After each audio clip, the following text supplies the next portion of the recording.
로마서 6장 11절에서 12절 말씀입니다.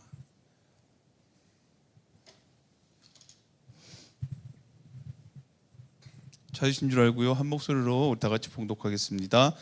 이와 같이 여러분도 죄에 대해서는 죽은 사람이요 하나님을 위해서는 그리스도 예수 안에서 살고 있는 사람이라는 것을 알아야 합니다. 그러므로 여러분은 죄가 여러분의 죽을 몸을 지배하지 못하게 해서 여러분이 몸의 정욕에 굴복한 일이 없도록 하십시오. 아멘. 고난주간 특별 새벽 예배 다섯째 날, 오늘은 예수의 흔적 네 번째 시간으로요, 경건의 흔적에 대해서 함께 나누겠습니다. 죽음이라는 것은 모두가 다 두려워하는 대상입니다. 죽음은 한마디로 생명이 사라진, 생명이 멈춰버린 상태를 우리가 죽음이라고 그럽니다. 그래서 생명과 죽음은 공존할 수가 없습니다. 왜냐하면 생명이 떠난 상태를 죽은 상태, 사망, 죽음이라고 하기 때문이에요.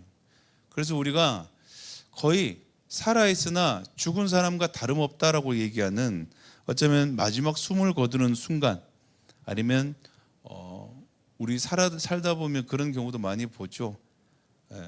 그냥 뇌사 상태가 된다거나 아니면 중환자실에서 호흡기를 달고 있거나, 거의 이 살아있는 사람, 우리가 생명을 풍성하게 누릴 수 없는 그 상황 가운데서도요, 그 순간조차도 어떻습니까? 숨을 쉬고 있는, 여전히 죽음의 그림자가 들이온다 할지라도 그 순간도 사실은 생명이에요. 근데 숨을 딱 거두는 순간부터는 어떻습니까? 아무리 건강해 보여도 숨을 거두는 순간 그 존재는 죽음의 존재가 되어버려요. 그러니까 삶과 죽음, 생명과 죽음은 공존할 수는 없어요. 그 살아있는 모든 존재는요, 이 땅에서 모든 존재들은 영원하지 않기 때문에 우리가 죽음을 향해 어떻게 보면 한 발 한 발 걸어가는 시간들이죠. 그래서 살아간다는 것을 다른 말로 하면, 생명을 가지고 살아간다는 것을 다른 말로 하면요, 죽음과 싸우고 있다는 것과 같은 표현이에요. 왜냐하면 이미 죽어버린 다음에는요, 이 죽음과 싸울 이유가 없기 때문에 그래요. 우리는 성경에서 어떻게 얘기하냐, 예수님으로 인해 다시 살아난 사람이라 그래요. 에베소서 2장 1절은 이렇게 얘기합니다. 여러분도 전에는 허물과 죄로 죽었던 사람입니다. 이런 표현을 써요. 전에 우리가 죄로 인해 죽은 사람이에요.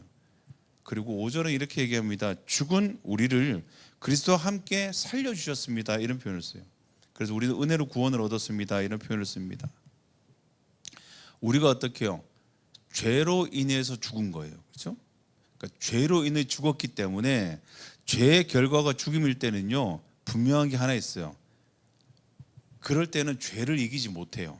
왜냐하면 우리의 몸이 결국은 어떻게 되는 거예요? 죽기 때문에 그래요. 죽을 몸. 어떻게 보면 결국 죽을 몸은요, 우리 가운데 어떻게 해요? 그 죄를, 아무리 우리가 죄를 이겨도 결국 우리의 삶이 죽음으로 끝나기 때문에 죄를 이기는 것 자체가 의미가 없어요. 그래서 우리가 구원받기 이전에 우리의 삶은요, 죄를 이길 필요가 없고 죄를 이길 이유도 없는 삶이에요. 왜냐하면 결국은 어떻게 해요? 죄의 결과로 우리의 삶은 죽음에 이르기 때문이에요. 그런데 다시 살아났다는 말은 어떤 의미입니까? 주님께서 우리를, 죄로 죽은 우리를 다시 살리셨다라는 뜻은요, 이거예요. 죄로 인한 죽음, 이것을 이겼다라는 뜻이에요. 그래서 부활의 생명이라는 것은요, 이전에 우리가 살았던 삶이 아니고요, 그러니까 죄로 인해 죽을 우리의 삶이 아니고요, 다시 예수 그리스도와 함께 살아난 부활한 생명은요, 어떤 능력이 있느냐? 죽음을 이기는 능력이 있다라는 거예요. 그러니까 이 죽음을 이기는 능력을 우리가 어떻게 보면 이 육신을 가지고 영생에서 산다는 의미로 우리가 착각할 수 있는데요, 그게 아니고요, 죽음을 이기는 능력은 다른 말로 하면 이거예요. 죄와 싸워서 이기는 능력을 얘기하는 거예요. 그래서 부활의 능력, 부활, 주님과 예수 그리스도와 함께 부활한 우리의 생명은요, 죄를 이겨요. 이게 오늘 어떻게 해요? 주님께서 우리 가운데 주시는 하나님의 능력이라는 거예요. 다시 말해, 이전에는, 구원받기 이전에 우리의 삶은요, 죄를 이길 필요도, 죄를 이길 이유도 없어요.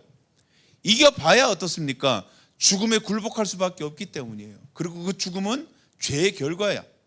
그러니까 우리가 아무리 죄와 싸워서 이긴다 할지라도 우리는 그 승리는 완전하지 않습니다. 그러나 우리가 예수 그리스도와 함께 부활한 우리의 삶은요, 어떻게 해요? 죽음을 이기신 예수님과 함께 우리가 이 땅을 살아가기 때문에 우린 죄를 이겨요. 우리의 삶은 하나님의 영원한 생명에 동참하는 우리의 삶이기 때문이에요. 예수의 증인들이에요. 이제 그 안에서 어떻게 해요? 죄를 이기는 능력을 가지고 살아가는 예수의 증인들은 이제 죄를 보잖아요. 그럼 죄를 미워하고 죄를 그냥 보아 넘길 수가 없습니다. 죄를 보면 죄와 싸워서 항상 승리하는 하나님의 사람들이기 때문이에요.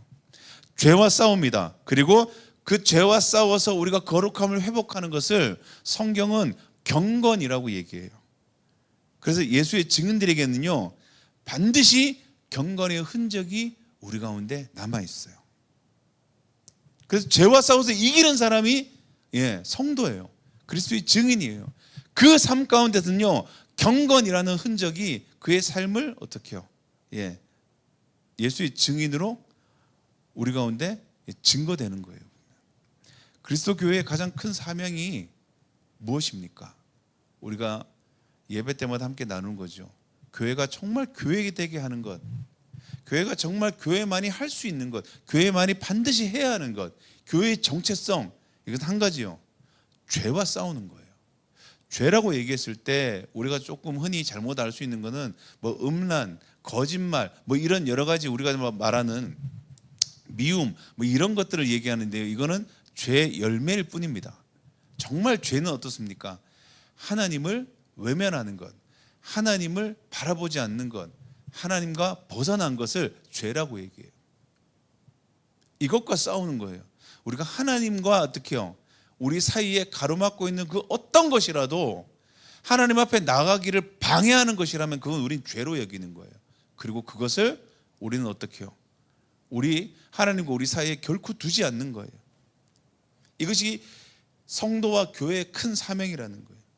그런데 현대 우리의 삶, 우리의 신앙을 한번 돌아봅시다. 히브리서 12장 4절도 우리를 책망하는 말로 이렇게 얘기해요. 여러분은 죄와 맞서서 싸우지만 뭐라고 합니까? 아직 피를 흘리기까지 대항한 일이 없습니다. 정말 승리할 때까지 죄와 맞서 싸우지 않는다는 거예요. 왜냐하면 우리 가운데 그 능력을 주셨는데도 불구하고 우리 가운데 그 능력의 흔적이 없는 거예요.